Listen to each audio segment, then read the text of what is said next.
अध्याय 2। जामुन का पेड़। रात को बड़े जोर का झक्कड़ चला।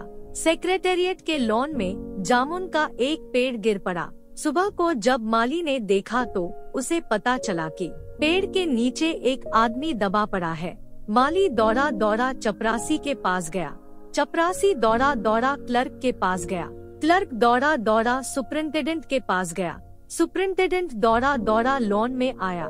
मिनटों में गिरे हुए पेड़ के नीचे दबे हुए आदमी के चारों ओर भीड़ इकट्ठी हो गई।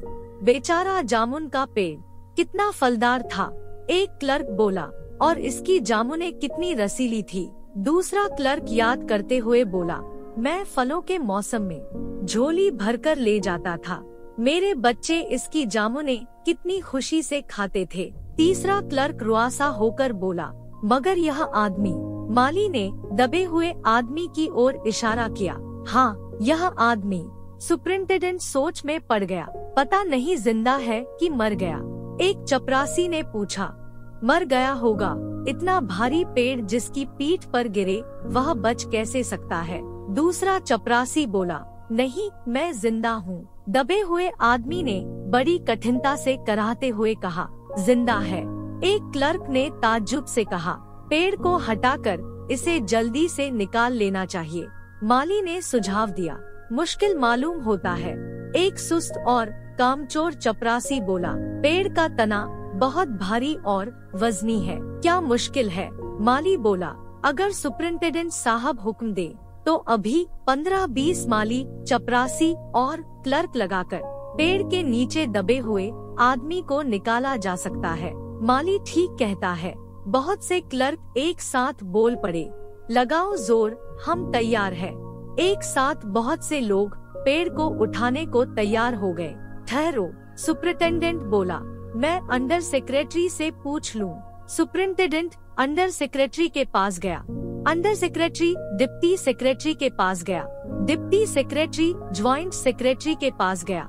ज्वाइंट सेक्रेटरी चीफ सेक्रेटरी के पास गया। मिनिस्टर ने चीफ सेक्रेटरी से कुछ कहा। चीफ सेक्रेटरी ने ज्वाइंट सेक्रेटरी से कुछ कहा। ज्वाइंट सेक्रेटरी ने डिप्टी सेक्रेटरी से कहा। डिप्टी सेक्रेटरी ने अंडर सेक्रेटरी से कहा। फाइल चलती रही। इसी में आधा दिन बीत गया। दोपहर के खाने के समय दबे हुए आदमी के चारों ओर बहुत भीड़ हो गई थी। लोग तरह तरह की बातें कर रहे थे। कुछ मनचले क्लर्कों ने समस्या को खुद ही सुलझाना चाहा। वे हुकूमत के फैसले का इंतजार किए बिना पेड़ को अपने आप हटा देने का निश्चय कर रहे थे कि इतने में सुपरिंटेंडेंट फाइल लिए भागा भागा आया और बोला, हम लोग खुद इस पेड़ को नहीं हटा सकते। हम लोग व्यापार विभाग से संबंधित हैं और यह पेड़ की समस्या है जो कृषि विभाग के अधीन है। मैं इस फाइल को कृषि विभाग को भिजवा रहा हूँ। वहाँ से उत्तर आते ही इस पेड़ को हटवा दिया जाएगा। दूसरे दिन कृषि विभाग से उत्तर आया कि पेड़ व्यापार विभाग के लॉन में गिरा है, इसलिए पेड़ को हटवाने या न हटवाने की जिम्मेदारी व्यापार विभाग पर पड़ती है। यह उत्तर पढ़कर व्यापार विभाग को गुस्सा आ गया। उन्होंने फौरन लिखा, इसकी जिम्मेदारी कृषि विभाग पर है। दूसरे दिन भी फाइल चलती रही। शाम को जवाब आया, हम इस मामले को हॉर्टिकल्चर डिपार्टमेंट के हवाले कर रहे हैं क्योंकि यह एक फलदार पेड़ का मामला है। यह हॉर्टिकल्चर डिपार्टमेंट के अंतर्गत आता है। रात को माली ने दबे हुए आदमी को दाल भात खिलाया। चारों तरफ पुलिस का पहरा था। माली ने दबे हुए आदमी से कहा, तुम्हारी फाइल चल रही है, उम्मीद है कल तक फैसला हो जाएगा। माली ने फिर कहा, तुम्हारा यहाँ कोई वारिस है तो मुझे उसका अता पता बताओ, मैं उसे खबर देने की कोशिश करूँगा। मैं लावारिस हूँ, दबे हुए आदमी ने बड़ी मुश्किल से कहा। तीसरे दिन हॉर्टिकल्चर डिपार्टमेंट से जवाब आ गया, बड़ा कड़ा जवाब और व्यंग्यपूर्ण। हॉर्टिकल्चर डिपार्टमेंट का सेक्रेटरी साहित्य प्रेमी जान पड़ता था। उसने लिखा था, आश्चर्य है, इस समय जब हम पेड़ लगाओ स्कीम ऊंचे स्तर पर चला रहे हैं, हमारे देश में ऐसे सरकारी अफसर मौजूद हैं जो पेड़ों को काटने का सुझाव देते हैं, और वह भी एक जामुन के पेड़ को। हमारा विभाग किसी भी हालत में इस फलदार वृक्ष को काटने की इजाजत नहीं दे सकता। अब क्या किया जाए? एक मंचले ने कहा, अगर पेड़ काटा नहीं जा सकता तो इस आदमी को ही काटकर निकाल लिया जाए। उस आदमी ने इशारे से बताया, अगर इस आदमी को ठीक बीच में से यानी धड़ से काटा जाए तो आधा आदमी इधर से निकल आएगा, आधा आदमी उधर से बाहर आ जाएगा और पेड़ वहीं का वहीं रहेगा। मगर इस तरह तो मैं मर जाऊंगा। दबे हुए आदमी ने आपत्ति प्रकट करते हुए कहा, यह भी ठीक कहता है। एक क्लर्क बोला। रात को माली ने दबे हुए आदमी के मुंह में खिचड़ी डालते हुए बताया कि अब मामला ऊपर चला गया है। सुना है कि कल सेक्रेटेरिएट के सारे सेक्रेटरियों की मीटिंग होगी, उसमें तुम्हारा केस रखा जाएगा। उम्मीद है सब काम ठीक हो जाएगा। दबा आदमी आह भरकर बोला, खाक हो जाएंगे हम तुमको खबर होने तक। माली चकित भाव से बोला, क्या तुम शायर हो? थोड़ी देर में सेक्रेटेरिएट में यह अफवाह फैल गई कि पेड़ के नीचे दबा हुआ आदमी शायर है। बस फिर लोगों का झुंड शायर को देखने के लिए उमड़ पड़ा।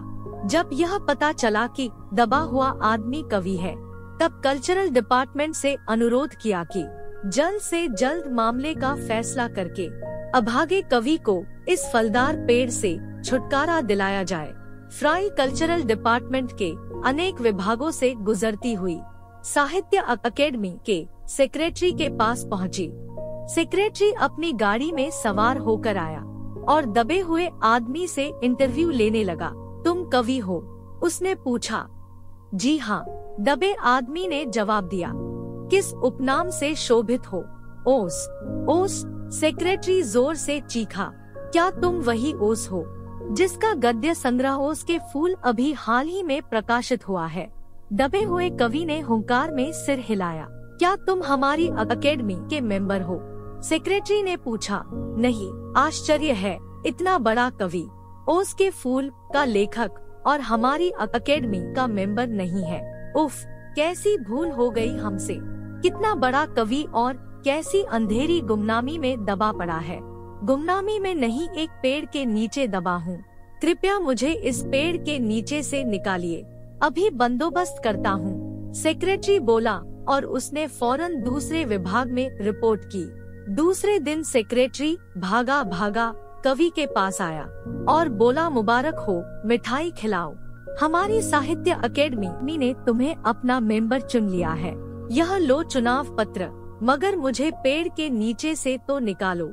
दबे आदमी ने कराकर कहा, यह हम नहीं कर सकते।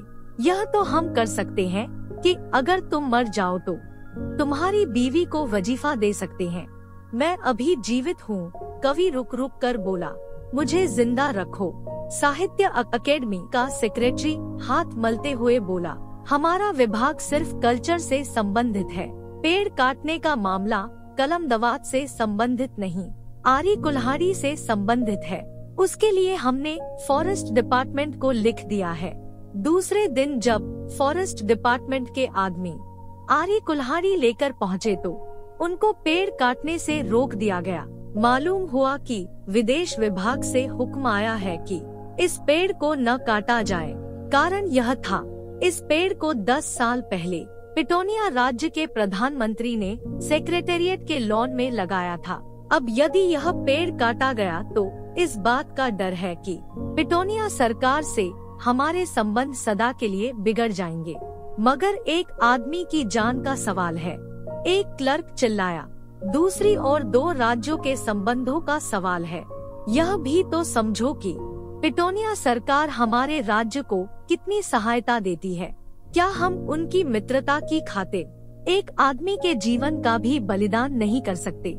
दूसरे क्लर्क ने समझाया, कवि को मर जाना चाहिए, निस्संदेह। अंडर सेक्रेटरी ने सुपरिंटेंडेंट को बताया, आज सवेरे प्रधानमंत्री दौरे से वापस आ गए हैं। आज 4 बजे विदेश विभाग इस पेड़ की फाइल उनके सामने पेश करेगा। जो वे फैसला देंगे वही सबको स्वीकार होगा।